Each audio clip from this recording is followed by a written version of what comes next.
तो अगर आपका जन्म भारत में हुआ है तो आप भारत के सिटीज़न, और अगर आपका जन्म या आपके पेरेंट्स में से किसी का जन्म या आपके ग्रैंड पेरेंट्स में से किसी का जन्म भी भारत में हुआ है तो आप पर्सन ऑफ इंडियन ओरिजिन भी हो।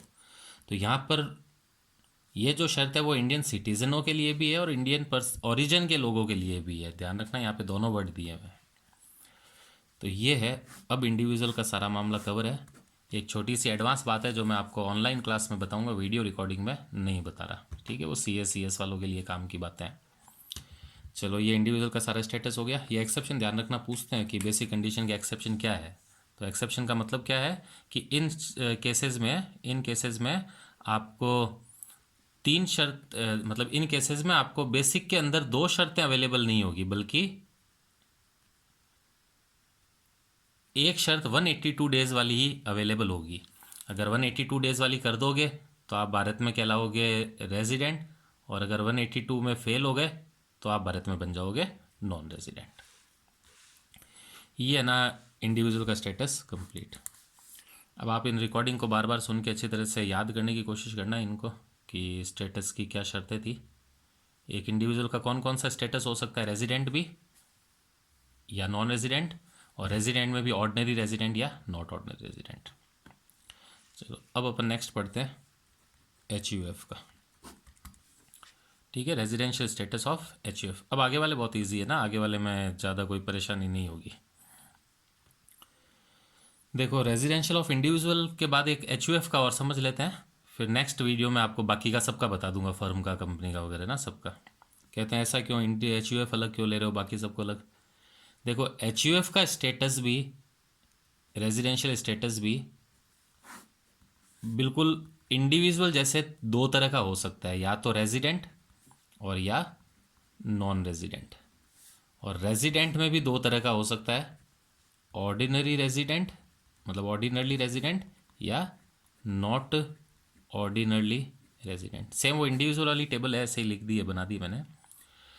ये जो चीज़ है ना ऑर्डिनरली और नॉट ऑर्डिनरली वाली, ये केवल और केवल इंडिविजुअल और HUF में ही होती है, इसलिए इन दो को मैं अलग कर रहा हूँ ना। इंडिविजुअल और HUF में ऐसा होता है कि अगर आप रेजिडेंट भी बने हो ना तो उसमें भी ऑर्डिनरली या नॉट ऑर्डिनरली हो सकते हो। यही अगर कंपनी होगी ना तो उसमें ये वाली चीज़ नहीं होगी, उसमें केवल यही होगा, या तो कंपनी रेजिडेंट होगी या नॉन रेजिडेंट। फर्म या तो केवल रेजिडेंट या non resident, AOP BYB resident या नॉन रेजिडेंट, इंडिविजुअल रेजिडेंट या नॉन रेजिडेंट, और रेजिडेंट में भी ऑर्डिनरी या नॉट ऑर्डिनरी, वही एडिशनल कंडीशन वाली बात। और HUF में भी बिल्कुल यही होता है, रेजिडेंट में भी ऑर्डिनरी या नॉट ऑर्डिनरी होता है। आपको याद तो होगा ना HUF क्या है, बताया था अभी थोड़े दिन पहले ही। जब कोई पारिवारिक जॉइंट परिवार होता है, जॉइंट परिवार का मतलब है सब साथ रहे, जरूरी नहीं है, रहे अलग अलग भी सकते हैं, अलग अलग मकानों में भी, दूर दूर जगह पे भी, बट उनकी कॉमन प्रॉपर्टी होनी जरूरी है। कॉमन प्रॉपर्टी मतलब ऐसी प्रॉपर्टी जिसका बंटवारा नहीं हुआ है, और आपके बुजुर्ग जो भी दादा या परदादा या पिताजी जिंदा है अभी, और उन्होंने अभी तक प्रॉपर्टी का बंटवारा नहीं किया, तो उसको अपन HUF बोलते हैं।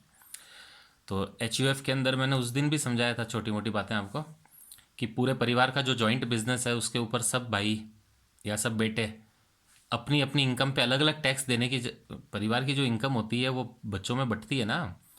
तो ऐसा ज़रूरी नहीं है कि पहले परिवार की इनकम बच्चों में बटेगी और फिर बच्चे अपनी अपनी इनकम पे टैक्स भरेंगे या अपने अपने हिस्से पर। आप क्यों 5 जनों से या 3 जनों से भरवाते हो? आप एक काम करो ना, HUF का टैक्स एक साथ ही भर दो पूरा। दादाजी से कह दो, दादा जो भी कमाई हुई पहले आप उस पर टैक्स भर दो, और भरने के बाद में बच्चों को बांट दो। ये मैं आपको HUF का कोर्स में है, HUF का कोर्स आएगा जब आपको A से लगा के Z तक सब क्लियर कर दूंगा सारी बात। अभी तो अपन बेसिक पढ़ रहे हैं केवल। तो है ना, HUF का स्टेटस कैसे निकालते हैं उसकी बात कर रहे हैं ना, कि परिवार का सर स्टेटस कैसे निकालोगे, परिवार में आप कैसे देखोगे कि भारत में रहा या नहीं रहा। परिवार थोड़ी ना रह सकता है पूरा का पूरा ही। तो आराम से सुनना कैसे निकलता है स्टेटस, बहुत इजी है। इसको आप यहाँ से देखो, देखो इसमें से देख लो ना, ये रेजिडेंशियल स्टेटस ऑफ HUF। देखो, HUF का मतलब वही पारिवारिक बिजनेस। आप ये ध्यान रखना, उसमें एक वर्ड होता है कर्ता, वो कर्ता वाला थोड़ा सा मैं बताऊंगा, उसका मीनिंग ध्यान रखना। कर्ता जो होता है ना वो परिवार के मुखिया को बोलते हैं। मुखिया, मुखिया मतलब जो सबसे होशियार आदमी होता है, या बदमाश आदमी होता है, या चतुर होता है, या बेईमान होता है, वो नहीं, या पंचायती ज़्यादा जो करता है। लॉ में कर्ता सबसे बुजुर्ग व्यक्ति को ही मानते हैं। बुजुर्ग का मतलब जो एज में सबसे बड़ा है। तो वही होता है परिवार का कर्ता, यानी वही है मालिक प्रॉपर्टी का, वो बांटेंगे जब वो नीचे वालों को मिलेगी। तो कर्ता वर्ड को ध्यान रखना, कर्ता को हिंदी में भी कर्ता ही बोलते हैं, ऐसे ही लिखते हैं इसको कर्ता, और इंग्लिश में भी इसको यही लिखते हैं KRTA। अब आराम से सुनना। देखो HUF की कंडीशन, रेजिडेंशियल स्टेटस निकालने की कंडीशन, इसमें भी है ना वही बात हो गई जैसे इसमें भी ऑर्डिनरी नॉट ऑर्डिनरी वाली बात है ना, तो इसमें भी दो तरह की कंडीशन होगी, बेसिक और एडिशनल। बेसिक क्या डिसाइड करवाने के काम आएगी कि आप रेजिडेंट बनोगे या नॉन रेजिडेंट, और एडिशनल क्या बनाने के काम आएगी कि ऑर्डिनरी बनोगे या नॉट ऑर्डिनरी। बेसिक कंडीशन देखो पहले, बहुत ईजी है, बहुत आसान। यदि HUF का फुल कंट्रोल मतलब जो HUF है ना उसका जो भी जॉइंट बिजनेस है, जॉइंट प्रॉपर्टी है जहाँ से इनकम हो रही है, अगर HUF का फुल कंट्रोल या पार्ट कंट्रोल भारत से हो रहा है, इंडिया से अगर उसका कंट्रोल हो रहा है, तो इंडिया से कंट्रोल होने का मतलब है कि कंट्रोल करने वाले जो मेंबर है ना, जो लोग परिवार को संभाल रहे हैं। देखो एक परिवार में जैसे मान लेते हैं कि 4 भाई है, ठीक है, 4 भाई है और उनके पिताजी भी हैं और वही सबसे बुजुर्ग है, मतलब तो पिताजी की ये जॉइंट परिवार हो गया जिसमें 4 भाई है। तो ये ज़रूरी नहीं है कि पापा और चारों भाई सब मिलके ही वो धंधा संभाल रहे हो सकता है धंधा उन पांचों में से कोई 2 जने संभाल रहे हो, बाकी तो छोटे हैं, वो अपनी अपनी पढ़ाई कर रहे हैं। तो मैं उन संभालने वाले व्यक्तियों की बात कर रहा हूँ, जो लोग धंधा संभाल रहे हैं ना, अगर वो इंडिया में रहते हैं तो ये माना जाता है कंट्रोल इंडिया से हो रहा है, और अगर संभालने वाले लोग बाहर रहते हैं तो ये माना जाता है कंट्रोल बाहर से हो रहा है। नहीं संभालने वाला भले ही भारत रहे या बाहर रहे या इधर उधर घूमता रहता है, उससे कोई मतलब नहीं है, बच्चे परिवार में खूब लोग होते हैं। बिजनेस को संभालने वाला जो व्यक्ति है वो कहाँ रहता है, मान लेते हैं 5 में से 2 ही जो है बिजनेस संभालते हैं, एक तो पापा और एक बड़े भाई, और वो दोनों अगर इंडिया में हो तो फुल कंट्रोल इंडिया का, दोनों में से एक इंडिया में हो एक बाहर हो तो पार्ट कंट्रोल तो हो ही गया ना, एक भी इंडिया में है तो पार्ट कंट्रोल हो गया है। मान लेते हैं 10 भाई संभाल रहे हैं धंधे को, जिसमें से 9 भाई तो बाहर है लेकिन एक इंडिया में है, तो एक इंडिया में है तो भी कंट्रोल तो हो गया ना, पार्ट कंट्रोल। पार्ट कंट्रोल में वैसे नहीं है कि ज़्यादा कंट्रोल कम कंट्रोल, पार्ट कंट्रोल का मतलब थोड़ा भी कंट्रोल इंडिया से है। 10 मालिक है, मालिक परिवार में 10 करता है, मतलब 10 लोग हैं जो परिवार संभाल रहे हैं, धंधा संभाल रहे हैं, और 10 में से 9 बाहर रहते हैं लेकिन एक भारत में रहता है, तो हो गया पार्ट कंट्रोल इंडिया में। और क्या 10 हो गए, 10 बाहर रहे तो फिर पूरा का पूरा कंट्रोल आउट ऑफ इंडिया। परिवार के कंट्रोल न करने वाले सदस्य कहीं रहो बच्चे, मैं वापस बता रहा हूँ, हो सकता है छोटे बच्चे हैं, वो लेडीज़ होंगी, वो कहीं रहो, भारत में रहो या बाहर रहो, उनसे मतलब नहीं है। परिवार को कंट्रोल करने वाले जो लोग हैं ना, जो धंधे को चलाते हैं, जो मैनेज करते हैं, वो कहाँ रह रहे हैं। तो देखो उन्होंने कहा कि अगर HUF का फुल कंट्रोल फुल होगा तो भी, या पार्ट कंट्रोल होगा तो भी ठीक है, भारत से हो, बस यही है शर्त। अगर फुल कंट्रोल या पार्ट कंट्रोल भारत से हो तो बेसिक कंडीशन फुलफिल। क्या नहीं sir full control out of India ही है तो बेसिक फेल। बेसिक फेल होते ही आप नॉन रेजिडेंट हो गए, और बेसिक पास होते ही एडिशनल भी देख लो। एडिशनल का मतलब है ऑर्डिनरी हो गया, नॉट ऑर्डिनरी। आई बात समझ में? केवल फुल कंट्रोल या पार्ट कंट्रोल इंडिया से होना चाहिए। अब कहते हैं एडिशनल कंडीशन क्या है, ये केवल एक ही लाइन में बता दूंगा। एडिशनल कंडीशन जो होती है परिवार के लिए, वो वही है जो इंडिविजुअल वाली 2 कंडीशन थी, 7 साल में 730 वाली और 10 साल में 2 वाली, लेकिन वह कंडीशन HUF के कर्ता को पूरी करनी पड़ेगी, यानी वो कर्ता के ऊपर अप्लाई होगी। देखो इंडिविजुअली एडिशनल कंडीशन क्या थी कि 10 में से 2 साल भारत में रेजिडेंट बन के दिखाओ, इसका मतलब बेसिक पूरी करके दिखाओ।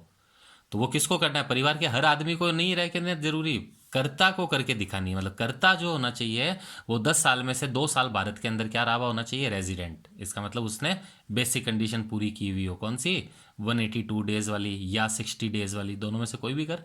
10 में से 2 साल, कम से कम 2, और दूसरी क्या थी, 10 में से 7 साल में से 730 दिन भारत में रह के दिखाना पड़ेगा उसको।